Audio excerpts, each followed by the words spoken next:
5 ওয়াক্ত নামাজ তাকবীরুল্লাহ শহীদ যথাযথ জামাতে যদি শরীক হয় তাহলে ওকে আল্লাহ পাক 50 ওয়াক্ত নামাজের সওয়াব আমল নামায় দেবে। সুবহানাল্লাহ। কত কত গ্রুপ তো আল্লাহ পাক এটা বর্ণনা করেছে। সেই কথায় আল্লাহ বর্ণনা করতে যে সূরা বাকারার 238 নম্বর আয়াতে আল্লাহ পাক বলতেছেন হাফিজু আলাস সালাওয়াতি ওয়াস সালাতিল উসতা ওয়া কুমু লিল্লাহি কানিতিন। আল্লাহু আকবার। মুফাসসিরগণ ব্যাখ্যা করেছেন হাফিজু হেফাজত করো আলাস সালাওয়াতি নামাজ সমূহ, বলেন না সুবহানাল্লাহ। সালাতুন এক বছর আর সালাওয়াত বহু বছর। সালাত হলো এক বছর আর সালাওয়াত বহু বছর। তার মানে কি নামাজ সমূহকে হেফাজত করো, তার মানে কি ফজরের নামাজ পড়া দরকার নাই, খালি জোহরের নামাজ পড়লে হবে নাকি? এটা হেফাজত হইলো। জোহর কোনো খবর নাই, আসর বললে হয়ে গেল, আর কেউ নামাজই পড়ে না, তাহলে ওদের তালিকা তাহলে কি হয় দাঁড়ায়? কিতাবের মধ্যে আমি দেখলাম নামাজের মাসআলা আছে 12,000 মাসআলা। কতগুলা? 12,000 মাসআলা আসছে নামাজেরই মাসআলা 12,000। 12,000 মাসআলা মানার জন্য বিষ্ণু নবীজি আদেশ করেছেন। মুফাসসিরগণ ব্যাখ্যা লিখছেন, এই আয়াতের তাফসীর ব্যাখ্যা লিখছেন 12,000 মাসআলা মানার দরকার নাই, খালি 13টা মানলেই বলো হয়ে যাবে, বলেন না সুবহানাল্লাহ। 13টাকে ফরজ করেছেন, এটাকে বলা আহকাম এবং আরকান। নামাজের ভিতরে এবং বাইরে কয় ফরজ? কয় ফরজ আছে? মানেন কয় ফরজ? পালন করেন কয় ফরজ? 12,000 মাসআলা দেওয়া হয়েছে নামাজের ভিতর, 12,000 মানার জন্য বিষ্ণু নবীজি আদেশ করেছেন। কিন্তু মুফাসসিরগণ ব্যাখ্যা লিখছে না, 12,000 কাটছাট করে 13টা মাত্র দিয়েছেন। এই 13টার মধ্যে যদি একটা যদি ফরজ হয় নামাজ হবে। নামাজের ভিতরে এবং বাইরে কয় ফরজ? নামাজের বাইরে কয় ফরজ বলেন দেখি? নামাজের বাইরে কয় ফরজ? নামাজের ভিতরে আছে 6 ফরজ, নামাজের বাইরে আছে কয় ফরজ হলো? নামাজের বাইরে 7 ফরজ। কি বলেন দেখি? শরীর পাক, কাপড় পাক, নামাজের জায়গা পাক, শত ঢাকা, কিবলামুখী হওয়া, ওয়াক্ত মতো নামাজ পড়া। নামাজের কয়টা হইলো? নামাজের বাইরে 7টা ফরজ আছে, শরীর পাক, কাপড় পাক, নামাজের জায়গা পাক, 17 ঢাকা মুখস্থ করেন। 17 ঢাকা, কিবলামুখী হওয়া, ওয়াক্ত মতো নামাজের ভিতরে আছে 6টা, তাকবীরে তাহরিমা বলা, খাড়া হইয়া নামাজ পড়া, কেরাত পড়া, রুকু করা, 2 সিজদা করা, আখিরি বৈঠক করা। এই 6টা হলো নামাজের ভিতরে। আসল জায়গায় আল্লাহ হাত দিয়ে দিলেন, হে বান্দা তোমরা নামাজ নিয়ে বড়াই করো, নামাজ নিয়ে বুজুর্গ গিরি করো, মাতাব্বরি করো, তোমরা কি জানো নামাজের ভিতরে এবং বাইরে 13 ফরজ আছে, 12,000 মাসআলা আছে, 12,000 নিয়ম কানুন আছে। তার মধ্যে 13টাকে আমি আল্লাহ পাক ফরজ করে দিয়েছি। এই 13টার মধ্যে যদি একটাও যদি ফরজ হয়ে যায় তোমার নামাজ হবে না। তার মানে কি? এক নাম্বার হলো শরীর পাক। মুফাসসিরগণ ব্যাখ্যা আছে শরীর পাক বলতে এখানে আল্লাহ ডাইরেকশন দিলেন কেন? সুদের টাকা দিয়ে তুমি নামাজ পড়ো, রক্ত মাংস করছো আর মাতাব্বরি গিরি দেখাও যে আমি বড় নামাজি। আল্লাহ প্রথম জায়গায় ব্রেক দিছে শরীর পাক। কি পাক? শরীর পাক। তারপরে সিরিয়াল হলো কাপড় পাক। 300 টাকা দামের জুব্বা কিনতে বেরাও, সুদের টাকা লাগাও কাপড়ের মধ্যে।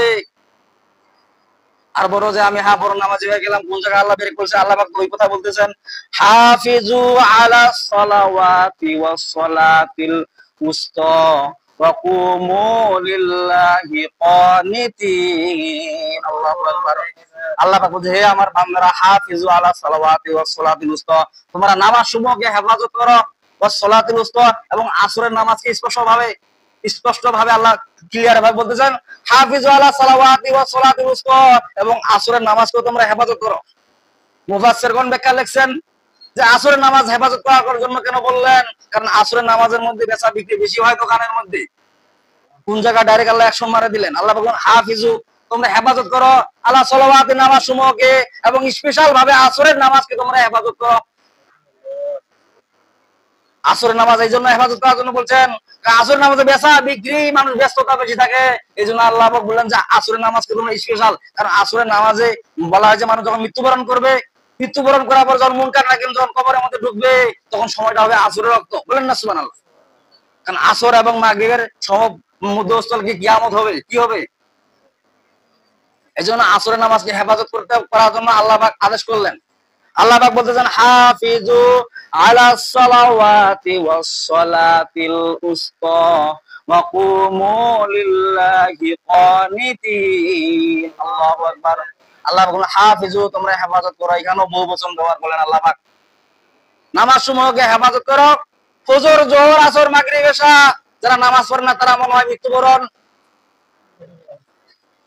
আচ্ছা ভাই বলেন তো দেখি, নামাজ আপনি যে মারা যাবেন নামাজ নাই মনে হয় নাকি? আছে না নাই?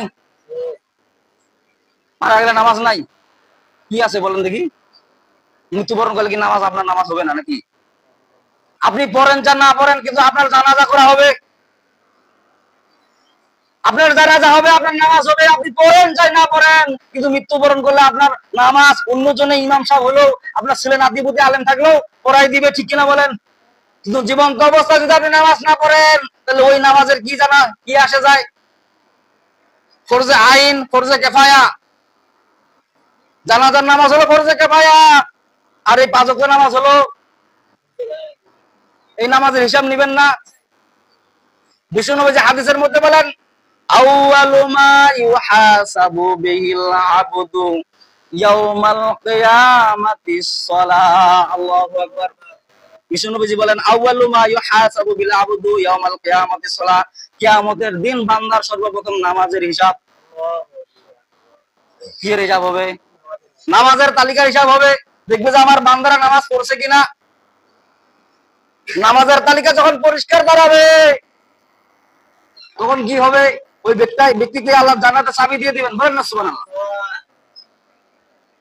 আল্লাহ পাক আরো কোরআনের মধ্যে বলতেছেন, সূরা মুমিনুনের মধ্যে আল্লাহ পাক বলতেছেন কদ আফলাহাল মুমিনুন আল্লাযীনা হুম ফি সালাতিহিম খাশিউন। আল্লাহু আকবার।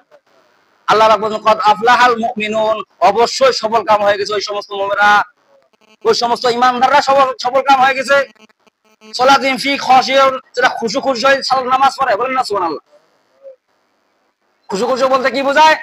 নামাজের মধ্যে এমন ভাবে দাঁড়ায় যে আল্লাহ ছাড়া আর কারো কাছে দাঁড়ায় নাই। বলেন না সুবহানাল্লাহ। মানে আল্লাহ ব্যতীত। নামাজের মধ্যে যদি আপনি ব্যবসার চিন্তা নিয়ে আসেন, দোকানের চিন্তা নিয়ে আসেন, আজে বাজে যদি চিন্তা নিয়ে আসেন, ওই নামাজ হবে? ওই সমস্ত লোকের নামাজ হয় না। কোন সমস্ত লোকের যারা আহকাম এবং আরকান 13 ফরজের মধ্যে একটা ফরজ ঠিক মতো পালন করে না। তার মানে কি, শরীর যদি ঠিক মতো পাক না হয়, তাহলে ওর নামাজ ঠিক মতো ভালো